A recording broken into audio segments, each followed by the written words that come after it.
여러분, 우리 교회 주보를 보면 기독교 대한성결교회, 은혜제일교회 이렇게 있습니다. 기독교 대한성결교회는 본교회라고 합니다. 이게 본래의 교회입니다. 그리고 은혜제일교회는 이 본교회로부터 나온 지교회입니다. 그래서 기독교 대한성결교회가 본래 우리의 본교회고요. 그리고 이 본교회로부터 나와서 은혜제일교회는 지교회가 되는 것이죠. 이걸 합해서 기독교 대한성결교회, 은혜제일교회 이렇게 얘기하는 겁니다.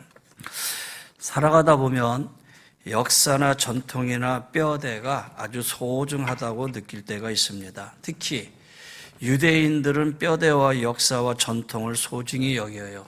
그래서 어떤 유대인은 나는 아론의 자손입니다 이렇게 말하는 소개하는 분도 있고, 어떤 유대인은 묻지도 않았는데 나는 레위 지파 자손입니다 하고 자신을 소개하기도 하지요.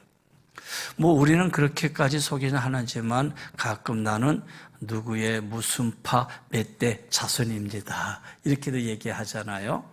그만큼 역사나 전통이나 뼈대가 있는 가문임을 스스로 표현하고 나타내는 것이죠.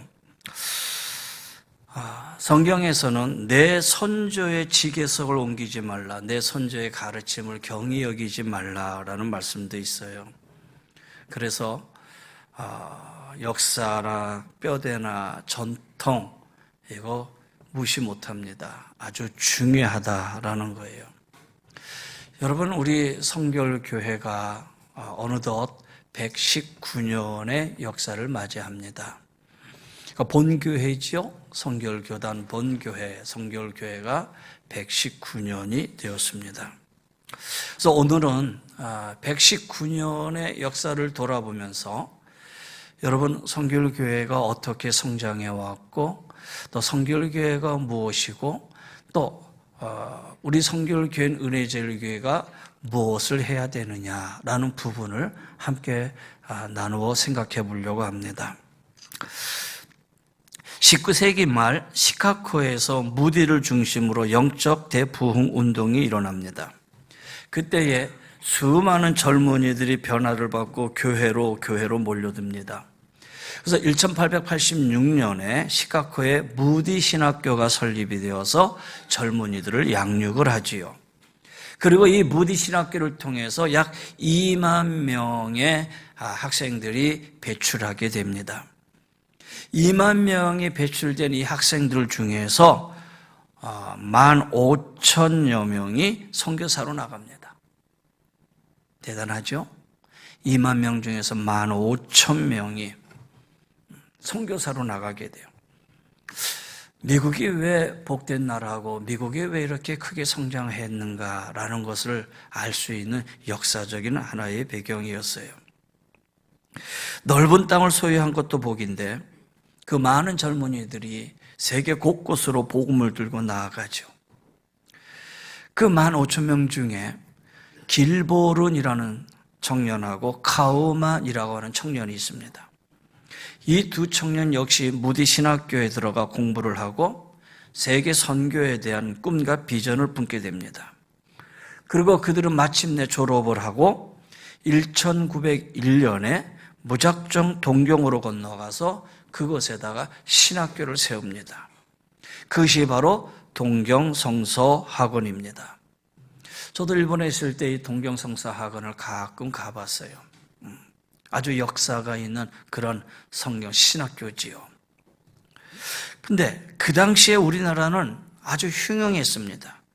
1895년에 민비가 시행하고 10년 후에 1905년에 을사보역이 체결되고 국가가 해체되었을 때입니다. 그리고 고종 황제가 강제로 폐위당하고 1910년에는 한일 합방이 이루어집니다. 그때 우리 민족은 희망을 잃고 미래를 잃고 공허한 마음으로 살아갈 때입니다. 그때 두 젊은이가 있었습니다. 김상준이라는 젊은이와 정빈이라고 하는 두 젊은이입니다.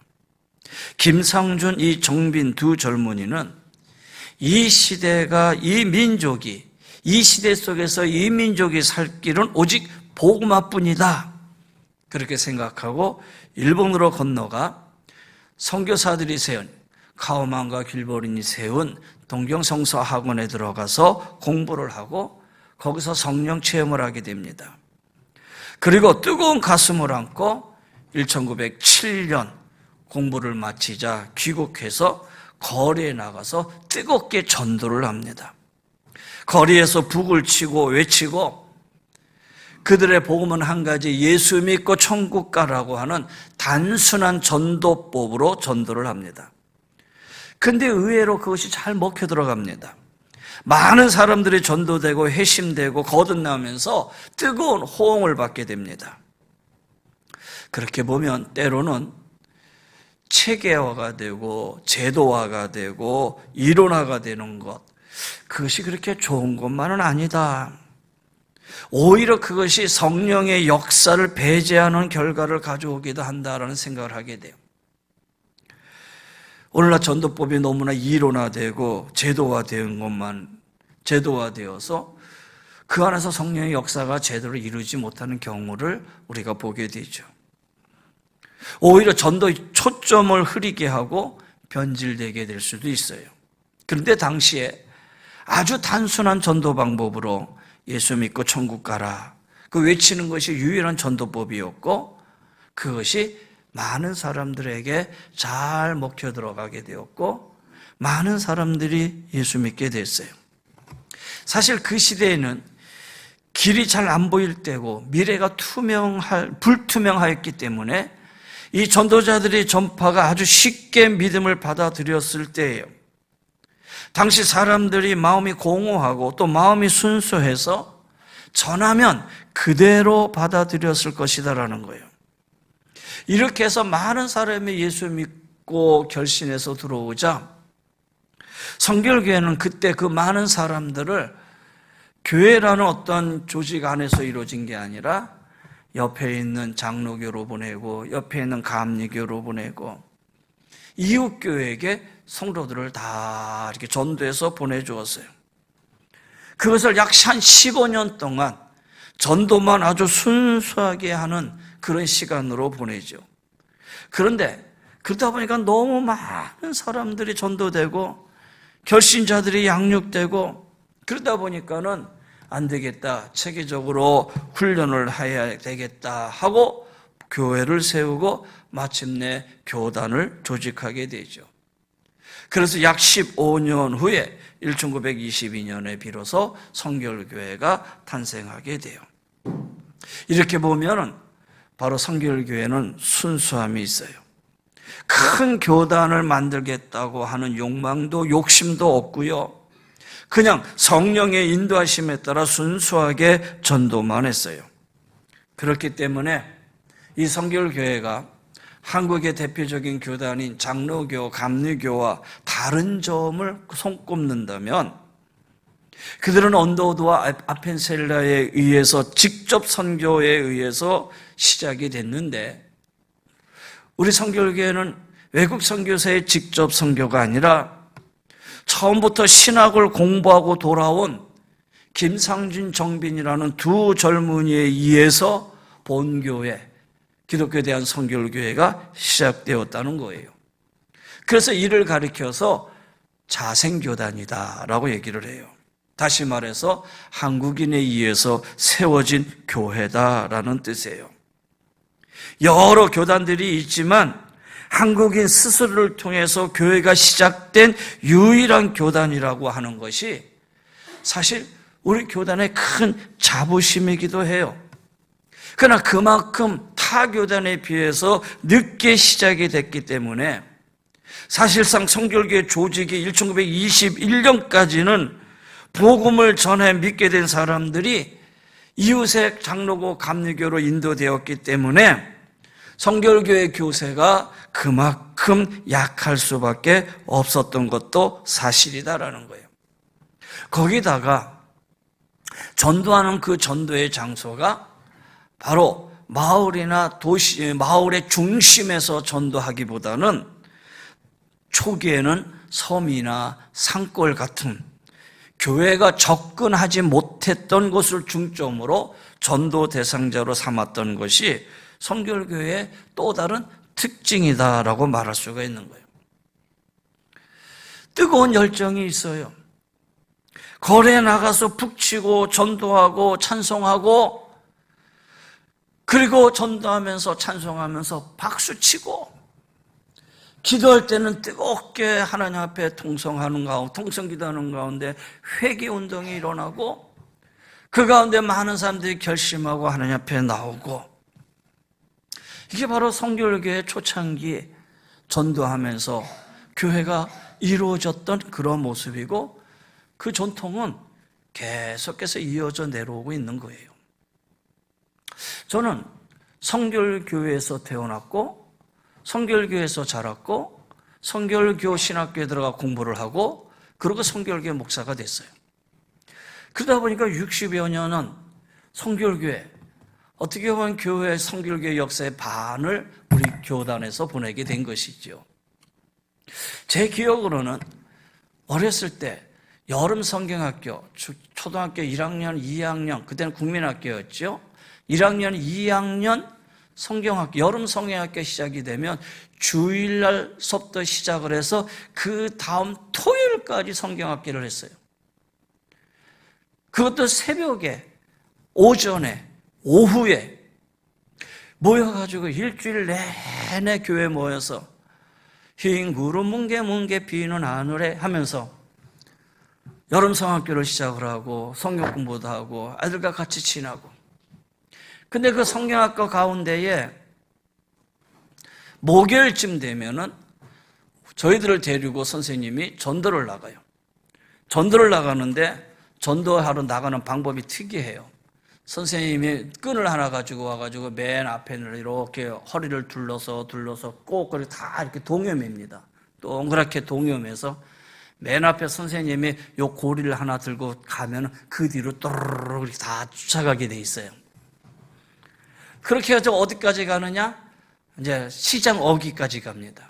마을 시장의 어귀에 사람들이 시장 보러 와서 사람들이 많아요. 그것이 복잡한 시장 한가운데 저희들을 세워놓고 앞에서 선생님이 노래를 찬송을 시켜요. 제 기억으로는 제가 초등학교 2학년 기억이 정도 되는데 그때 불렀던 찬송가가 소와 말과 개와 같은 짐승들도 자기 집과 제주인은 알것만은 어찌하여 우리 인생 예수 모르나 사랑하는 형제들이여 예수 믿으세요 나오세요 예수 앞으로. 2학년 때 불렀던 찬송인데 아직도 기억이 나고 있어요. 그게 성교육의 특징이었어요. 그렇게 나가서 막 박수치고 찬양하고 어린아이들까지. 그리고 교회에서 부흥회를 합니다. 교회에서 부흥회를 하면 그 부흥회 기간 중에 방언이 터지고 목사님이 안수기도하면 신유의 역사가 일어나고 성교육의 아주 순수한 복음의 역사가 얼마나 많이 일어났는지 몰라요.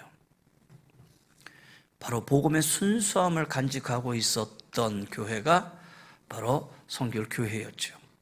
그럼 반면에 성결교회 역시 고난의 역사였어요. 일제 때에 너무 많은 압제를 당했습니다. 신사참배 강요가 너무 힘겨웠어요. 그 과정에서 많은 신앙인들이 피를 흘리고 순환을 당했습니다. 그래서 견디다 못해서 하나씩 손들기 시작했어요. 제일 먼저 손든 것이 한국의 천주교입니다. 한국의 천주교예요.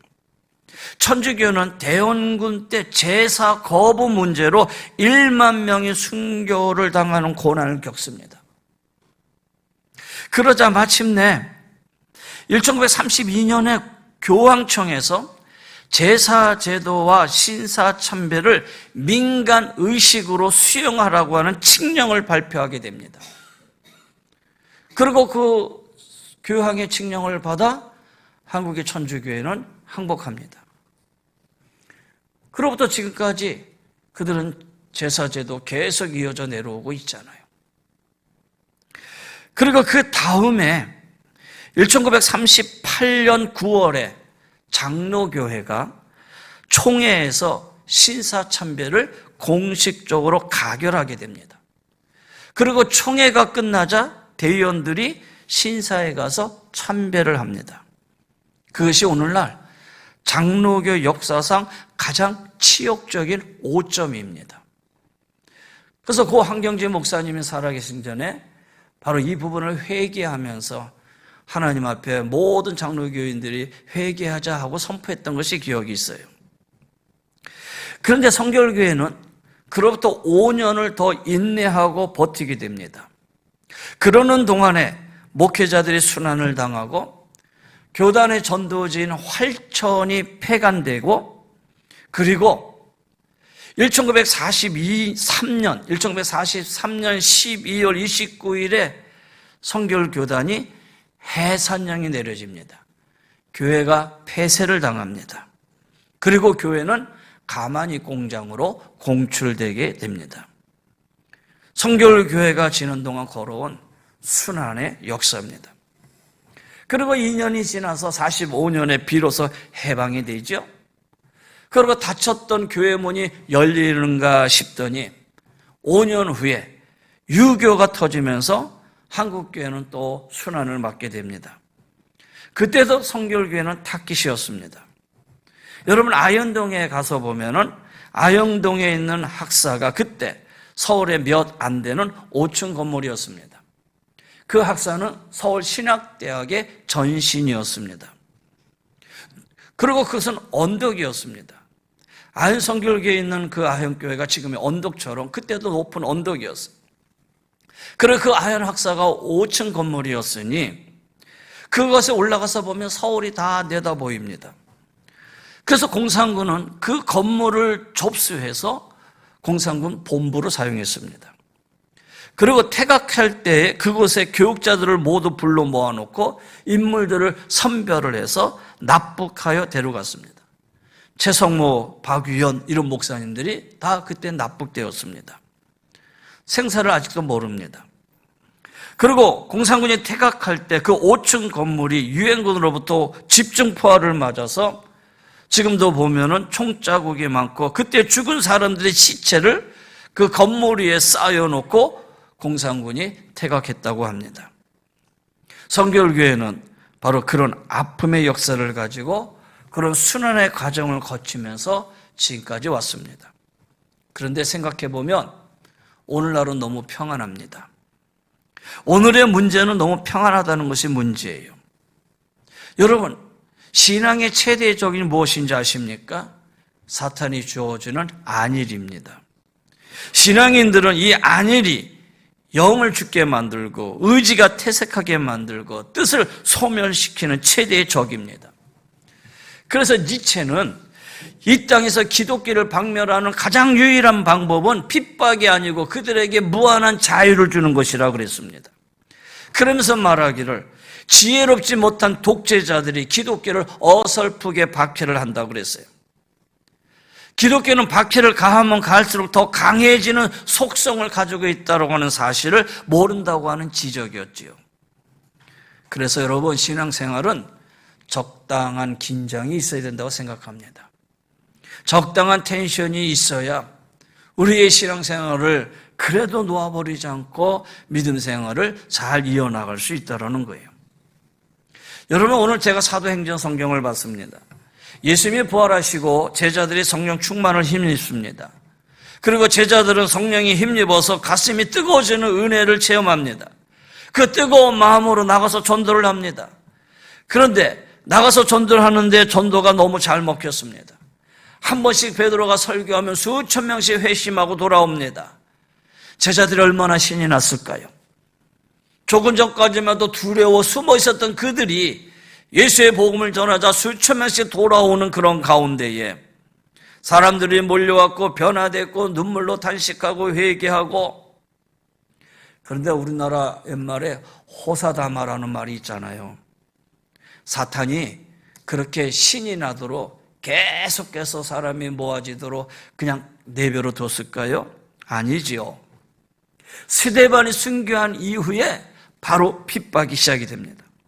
사울을 중심으로 해서 박해가 시작이 되는데 마침내 스데반이 죽임을 당하고 살기가 등등하여진 사울의 핍박은 거세어져서 그리스도를 마구 잡아다 감옥에 가둡니다. 사도행전 6장은 흥황했다고 그랬습니다. 많은 사람들이 예수를 믿고 믿는 사람들이 많아졌다고 그랬어요. 그런데 불과 8장에 넘어가서는 이제는 박해가 시작이 됩니다. 그 박해에 그리스도인들은 견디다 못해서 마침내 그들이 경멸하는 땅, 사마리아 땅으로까지, 그들이 이방 땅으로까지 도피하고 숨어 들어갑니다. 전도의 과정에는, 복음이 전파되는 과정에는 어떻게 보면은 이런 고난의 과정이 수반된다라는 생각도 하게 됩니다. 그런데 그 핍박 이후에 보면은 그거 역시 하나님의 섭리와 은혜였어요. 핍박받은 그리스도인들이 핍박을 피해서 여러 곳으로 도망하고 피난하고 숨고 흩어졌지요. 말씀드린 대로 그렇게 경멸하던 사마리아 땅끝까지, 사마리아 땅으로까지 들어가서 피신하에 들어가 숨었는데, 그렇게 숨어 들어간 그리스도인들이 그곳에서 가만히 있었을까? 아니지요. 그곳에서도 복음을 전하기 시작합니다. 당시 예루살렘, 그 예루살렘은 잘 타는 장작더미처럼 성령의 뜨거운 불길이 그곳에 임하였고, 그곳에서 말씀을 전하니 전도의 결실이 엄청 많이 일어났고, 제자들이 아주 신나게 전도를 했고, 그런데 그 잘 타는 그 장작더미에 몽둥이를 한번 탁 내리치면 장작더미의 불꽃이 사방으로 확 흩어지면서 불길이 확산되는 것처럼 하나님께서 그 당시 그리스도인들이 이 예루살렘만 머물러 있어요. 예루살렘만 머물러 있으니까 복음이 이 안에서는 부흥이 되는데 더 이상 번져나가지를 않아요. 그러니 하나님이 핍박을 주셔서 강제로 퍼지게 만드는 것이었죠. 그래서 때로는 환난도 핍박도 흩어지는 것도 하나님 편에서 보면은 그것이 은혜고 섭리고 하나님의 선한 역사였다는 것을 우리가 볼 수가 있어요. 당시 예루살렘에 핍박이 주어지니까 그때 피신한 그리스도인들이 가는 곳마다 복음을 전하는 바람에 복음이 전국으로 확산하게 되었고, 그리고 복음이 전국으로 확산이 아니라 그 후에 유럽에까지 전파하게 되었고, 유럽으로 전파된 복음이 오늘 우리에까지 들어오게 되어서 오늘 우리가 예수를 믿고 하나님의 자녀가 되었고 하나님의 교회가 서게 되었다라는 거예요. 여러분, 오늘 성결교회도 이런 똑같은 과정을 거치죠. 오늘 이렇게 그래도 교단으로 성장된 것, 물론 성결교회만이 고난당한 건 아니에요.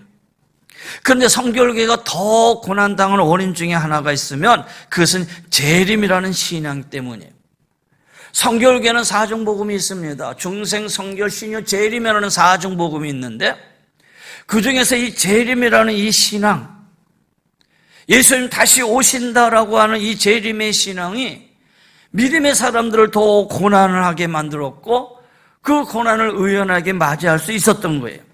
일제시대 때에는 이 재림의 신앙을 강조하면서 예수님 다시 오셔서 저 일본을 하나님 심판해달라고 기도하는 그 재림 신앙 때문에 일본들에 의해서 더 많은 핍박과 박해를 받게 된 것만도 사실이었고, 결국은 교단이 폐쇄되고 해산당하는 그런 아픔도 겪었던 것이다라는 거예요. 그리고 그로 인해서 성결교회가 전국으로 퍼져나가는 계기가 되었죠. 그래서 성결교회를 보면은 성결교회의 하나의 상징적인, 목사님, 전도사님들이 뭐 이렇게 양복에다가 이렇게 달고 다니는 배지를 보면 그 배지는 다름이 아니라 가시밭의 백합화를 상징하는 것이었어요. 가시밭의 백합화가 아주 아름다운데 그 백합화에 가시가 있어요. 고난을 상징하는 것이다라는 거예요. 성결교회는 이런 고난 가운데 성장해서 여기까지 왔다라고 표시하는 것이죠. 자, 우리 성결교회는 사정복음이 있다고 그랬어요. 중생, 예수 믿고 예수 믿고 회개해서 거듭나 하나님의 자녀가 되는 겁니다. 거듭난 하나님의 자녀는 이 땅에서 성결하게 살아야 됩니다. 거룩하게 살아야 됩니다. 거룩한 백성으로 살아야 돼요. 그래서 우리 성결교회는 성결교회입니다. 거룩한 하나님의 자녀입니다. 이 거룩한 자녀는 하나님께서 신유의 역사로 지키시고 보호하십니다. 마지막 하나님께서 주님이 이 땅에 다시 오심을 믿는 재림의 신앙입니다. 순복음은 여기다 하나를 더 붙였죠. 축복이라는 단어를 그걸 붙여서 오중복음이라고 얘기하죠. 그래서 우리 교단의 것을 가져가서 하나 더 붙였다 하면서 그렇게 얘기를 하는데, 어떤 우리는 중생, 성결, 신유, 재림입니다. 그 중에 저는 오늘 성결의 신앙을 한번 얘기해 보려고 합니다. 여러분, 성결 신앙 아주 순수한 신앙이에요. 이 성결, 거룩의 신앙은요, 두 가지로 볼 수 있어요. 하나는 소극적인 면과 적극적인 면으로 볼 수 있어요. 소극적인 면은 말 그대로 내 개인의 신앙을 유지하기 위해서 노력하는 신앙. 그래서 내가 거룩하고 내가 정결하고 내가 깨끗하게 살아야 돼요. 그래서 그 신앙생활이 나 한 사람에게 치중되어서 거룩한 삶으로 살아가는 신앙의 삶이에요. 이게 소극적인 신앙이에요. 소극적인 성결 신앙이죠. 그러나 반면에 적극적인 면에 행동하는 신앙이 바로 이 성결 신앙입니다. 나 한 사람만 개인적인 신앙이 아니라 모두가 성결하게 하기 위한 신앙. 나와 더불어 우리의 가족이, 우리의 이웃이, 우리 모든 성도가, 이 민족이 거룩하게 되어야 할 이유가 있다는 거예요. 거룩한 하나님의 백성이 되어야 된다는 거예요. 그래서 우리 성결교회는 소극적이고 적극적인 이 성결의 신앙을 잘 이어가야 돼요. 그런데 사실은 이 소극적인 한 사람 한 사람의 거룩한 생활만을 얘기하다가 보니까는 그 거룩한 생활의 거룩한 삶 위에서 사실은 순교자도 많이 나왔어요. 왜? 자신의 거룩한 삶을 유지하기 위해서 타협하지 않고 거부한 결과 순교로 나타난 것이죠. 이거 참 좋은 유산이에요. 우리 교단이 지금까지 공식적으로 배출한 순교자만 해도 170명이 넘어요. 순교 아무나 하는 거 아니지요. 이 순교자들을 모두 내재적 성결신앙과 재림신앙으로 그 상황을 극복한 거예요. 그런데 조금 아쉬운 점이 있다면 소극적인 성결신앙에서는 이런 아름다운 신앙의 전통이 있는데 좀 더 넓은 적극적인 성결화를 이뤘더라면 하는 그런 아쉬움이 있어요. 다시 말해서 내 신앙의 완성도 중요하고 나의 영혼이 구원받기 위해서 끝까지 버티고 순교한 것도 참 중요한 일이에요. 그러나 더 나아가 나 한 사람뿐만 아니고 더 넓은 세상의 구원을 위해서 더 넓게 힘썼더라면 하는 그런 아쉬움이 있다는 거예요. 그 결과 우리 교단이 사회적으로 큰 업적을 사실 남기지는 못했어요. 이 사회적으로 크게 공헌한 것도 없는 것이 아쉬운 문제예요. 그래도 지금은 역사가 있어서 그래도 성결교회 하면은 그래도 인정하고 그래도 이해하지만, 아니 여전히 어떤 사람도 여전히 성결교회가 무슨 이단으로 아는 사람이 있어요. 성결교회를 잘 모르는 사람도 있다는 거예요. 여러분, 기독교 역사의 장로교, 감리교, 성결교, 장감성, 이거는 그냥 우리 교회 초대교회, 우리 한국교회 초대 역사 속에서 흘러내려오는 것이죠. 근데 여전히 이 성결교회가 사람들의 인식 속에서 그렇게 모른다는 것은 개인의 성결신앙에 취한 나머지 이 사회를 향한 성결신앙에 적극적으로 대처하지 못했다라는 것에 대한 아쉬움이다라는 거예요.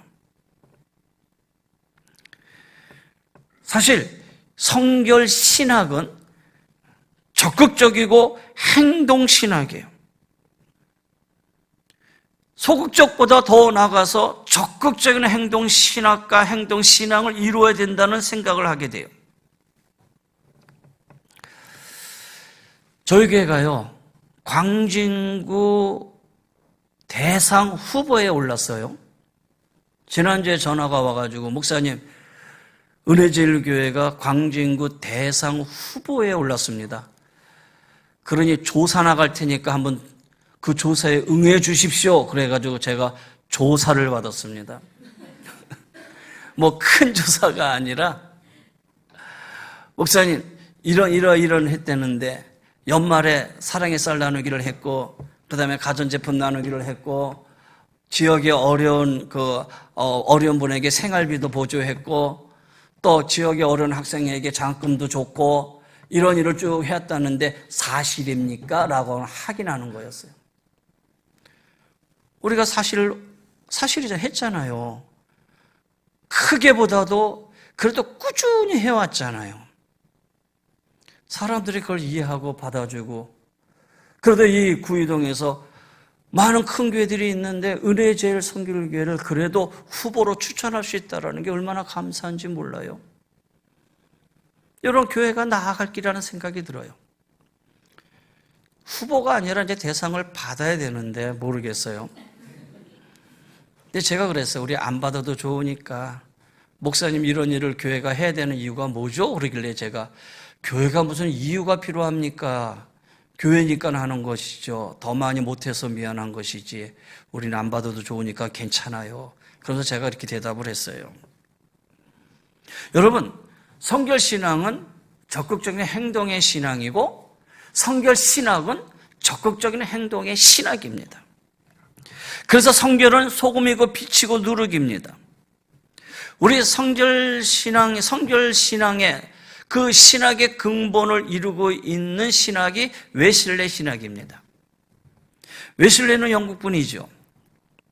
그 웨슬레는 자신이 성령을 받고 중생하고 구원을 받아요. 그리고 나가서 열심히 영혼구원을 위해서 전도를 하였어요.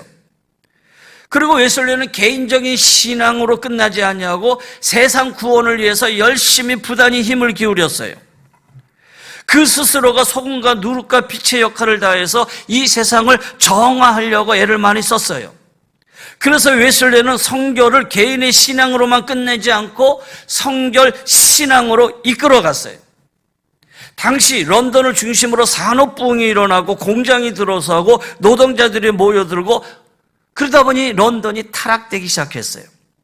그때 웨슬레는 나만의 성결을 외치고 가만히 앉아 기도만 하고 있었던 것이 아니라 이 병든 사회를 치유하기 위해서 영적 혁명을 일으켜요.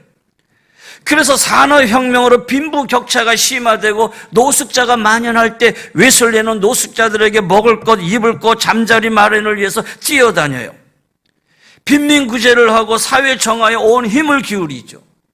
그래서 마침내 웨슬레는 영국의 영적 혁명을 일으켜 사회 정화를 이룰 수 있게 되었고요. 이 성결 신앙은 이렇게 세상을 향해서 강범위한 힘을 발휘하게 되는 것이죠. 그런데 여러분, 이 성결 신앙의 이 행동이 영국에서 끝난 게 아니라 이것이 미국으로 건너갑니다. 미국으로 건너가 이 성결 운동이 인권 해방, 여성 해방 운동, 그 다음에 노예 해방 운동으로까지 번져갑니다. 특히 그 당시 미국의 문제는 노예 제도였어요. 그런데 이 성결 운동이 마침내 노예 해방 운동으로 번져가는 거예요. 그러자 노예 제도의 이 논란에 대해서 아주 뜨겁게 첨예하게 대립을 합니다. 미국의 동부 지역을 중심으로 노예 제도는 죄라고 규정하고 노예 해방 운동을 막 펼쳤어요. 반대로 노동력을 필요로 하는 남부 지역에서는 노예 제도를 옹호했어요. 그런데 양쪽의 논란이 아주 첨예하게 대립되면서 마침내 미국에서 남북 전쟁이 발발하게 되죠. 그리고 이 남북 전쟁은 성결 운동 때문에 발생한 것이라고도 볼 수 있는 그 배경이 된 거예요. 언제나 잘못된 제도가 개혁되고 폐지되는 곳에는 재물이 있어야 되죠. 그래서 노예 제도를 고치는 데 수많은 피를 흘리게 되고 마침내는 링컨의 피까지 흘린 후에 이 악법인 노예 제도가 철폐되게 돼요. 여러분 그렇게 본다면 이 성결 운동은 이렇게 넓고 광범위하고 그 성결의 운동은 파괴력을 가지고 있는 거예요. 자, 이제 우리 교단이, 우리 성결교회가 119년의 역사를 맞이하는 그런 시점에 있어서 119년이나 됐어 라고 그 역사를 자랑할 만한 일은 아닌 것 같아요. 이제 이런 가운데 우리가 해야 할 일이 뭐냐? 그 일을 우리가 감당하며 나가야겠죠. 두 가지를 얘기하려고 합니다. 하나는 계속적인 복음 전파입니다. 계속적인 복음 전파입니다. 끊임없이 복음을 전파하는 겁니다. 예수님의 유언 내용 중에 가장 중요한 내용은 복음 전파하는 거잖아요. 너희는 복음을 전파하라. 세례주고 제자 삼고 가르쳐 지키게 하라 그랬잖아요. 다른 말로 얘기하면 전도하는 겁니다. 사랑하는 성도 여러분, 전도하십시오. 성결인들의 성결운동은 복음을 전하는 게 성결운동입니다. 여러분의 가족을 전도하시고 이웃을 전도하시고 여러분의 입을 열어 이 성결운동에 함께 해주시기를 바랍니다. 119년의 역사를 맞은 우리 교단이 심혈을 기울여야 할 일이 바로 이것이다 생각이 듭니다. 내일의 교회의 부흥을 감히 어느 누구도 예언하지 못하는 이 시점 속에서, 그러나 성령님이 함께 하신다면 할 수 있는 이 믿음 속에 여러분 성결의 운동은 계속 일어나야 되고 이 복음은 계속 전파되어야 된다라는 거예요. 이것이 우리 교단이 해야 할 일이고, 아니 우리 은혜제일교회가 해야 할 일입니다. 여러분 전도하시기를 바랍니다. 그 다음에 또 하나, 두 번째는 이 사회에 공헌하는 일입니다. 119년의 역사를 자랑할 게 아니라 119년의 역사를 맞았으면 그에 걸맞게 할 일을 해야 합니다. 우리 교회도 이제 50년의 역사를 바라보면서 교회 인재를 육성하고 우리 민족과 사회, 우리 국가를 위해서 공헌해야 된다고 하는 그런 마음을 가져야 됩니다. 그것이 교회가 할 일입니다. 은혜제일교회를 이 지역에 세워진 것도 이 지역을 위해서 할 일이 있기 때문이다 라고 하는 그 사명감을 가져야 됩니다. 그리고 그 일을 해야 합니다. 더 나아가서 우리 교단이 이 나라의 민족을 위해서 공헌할 일이 있으면 반드시 이루고 해야 할 일이다라는 거예요. 사랑하는 성도 여러분, 우리들이 모두 합심해서 나의 영혼도 구원받아야 하고 내 이웃도 그도 구원받아야 하지만 동시에 우리 사회와 민족을 위해서도 크게 공헌하고 기여해야만 하는 것이 성결운동입니다. 그것이 하나님이 바라시는 성결교회의 사명이고 119년을 맞이하는 우리 성결교단의 할 일이고, 이제 이곳에 세워진 은혜제일성결교회가 해야 할 일입니다. 전도하십시다. 이 지역을 위해서 더 많이 나누고 베풀고 구제하고 봉사하며 나아십시다. 성결의 깃발을 높이 들고 성결의 신앙을 모든 사람에게 나누고 베풀어 나갈 수 있는 우리 은혜제일교회 모든 성도님들이 다 되시기를, 그리고 여러분이 어떤 이유든 간에 우리 은혜제일교회에 함께하고 있다면 은혜제일교회 성결교인임을 자랑스럽게 여기시고 성결교인으로서의 거룩함을 간직하고 믿음으로 승리해 나갈 수 있는 우리 모두가 되시기를 주의 이름으로 간절히 권면하며 축원합니다.